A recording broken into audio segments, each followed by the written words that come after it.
India और Canada के संबंध दिन ब दिन बिगड़ते ही जा रहे हैं। इसमें क्रिया प्रतिक्रिया दोनों ही छोरों से लगातार हो रही है। कभी कनाडा कुछ कहता है तो कभी भारत कुछ करता है। दोनों देशों में सुलह कब होगी, अभी तो ये सवाल तक मन में नहीं आ रहा। आ रहे हैं तो सिर्फ तरह तरह के दावे और तरह तरह के आरोप। ऐसा ही एक ताजा दावा कनाडा की ओर से कुछ दिन पहले फिर आ गया। इस बार कनाडा ने सीधे केंद्रीय गृह मंत्री अमित शाह पर आरोप लगाया है, मगर भारत सरकार ने भी इन आरोपों को अपनी तरीके से जवाब दे दिया है। वो जवाब क्या है, उसे सही तरह से समझने के लिए हमें पहले उन आरोपों को समझना होगा जो कनाडा ने गृह मंत्री शाह पर लगाए हैं। कनाडा ने अक्टूबर की शुरुआत में आरोप लगाया था कि भारत सरकार कनाडा में हो रही हत्याएं और जबरन वसूली में शामिल है। इस मामले में 29 अक्टूबर को कनाडा के प्रधानमंत्री जस्टिन ट्रूडो के राष्ट्रीय सुरक्षा और खुफिया सलाहकार नैथली ड्रोइन ने संवेदनशील जानकारी लीक करने की बात स्वीकार की थी। ड्रोइन ने माना है कि कनाडा की ओर से संवेदनशील जानकारी वॉशिंगटन पोस्ट अखबार को लीक की गई। वॉशिंगटन पोस्ट अखबार को लीक की गई जानकारी में भारत के गृह मंत्री अमित शाह का नाम भी शामिल था। कनाडा ने अमित शाह को हिंसक घटनाओं के निर्देश देने वाला बता दिया। कनाडाई मीडिया के अनुसार ड्रोइन ने कहा कि संवेदनशील जानकारी लीक करना उनकी संचार रणनीति का हिस्सा था, जिसे उन्होंने और उप विदेश मंत्री डेविड मॉरिसन ने मिलकर तैयार किया था। विपक्षी कंजर्वेटिव पार्टी के सांसदों ने उनके इस बयान की कड़ी आलोचना की थी। उन्होंने आरोप लगाया कि दोनों ने ऐसी संवेदनशील जानकारी को साझा कर दिया जिसे कनाडाई जनता के लिए तक जारी नहीं किया जाता। 29 अक्टूबर को कनाडा के विदेश उप मंत्री डेविड मॉरिसन ने दावा किया था कि भारत के गृह मंत्री अमित शाह के इशारे पर कनाडा में सिख खालिस्तानियों को निशाना बनाया जा रहा है।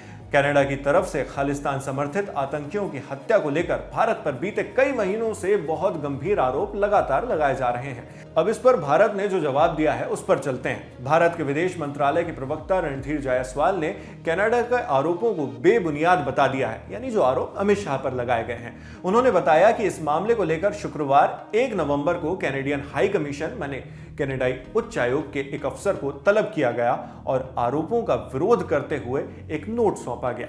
भारतीय विदेश मंत्रालय के प्रवक्ता रणधीर जायसवाल ने 2 नवंबर को साप्ताहिक प्रेस ब्रीफिंग की। इस दौरान उन्होंने कनाडा के आरोपों पर खुलकर जवाब दिए। रणधीर जायसवाल ने कहा, हमने शुक्रवार को कनाडा से जुड़े आरोपों के मामले पर कनाडा उच्चायोग के प्रतिनिधि को तलब किया।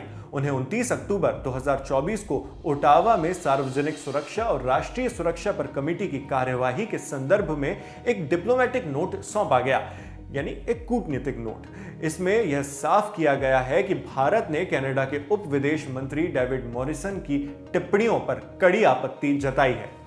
उन्होंने आगे कहा, यह पहले से ही स्पष्ट है कि कनाडा प्रशासन से जुड़े अधिकारियों ने जानबूझकर भारत की छवि को धूमिल करने और इसे दूसरे देशों के सामने प्रभावित करने की एक स्ट्रेटेजी के तहत अंतर्राष्ट्रीय मीडिया में बेबुनियाद आरोप लीक किए थे।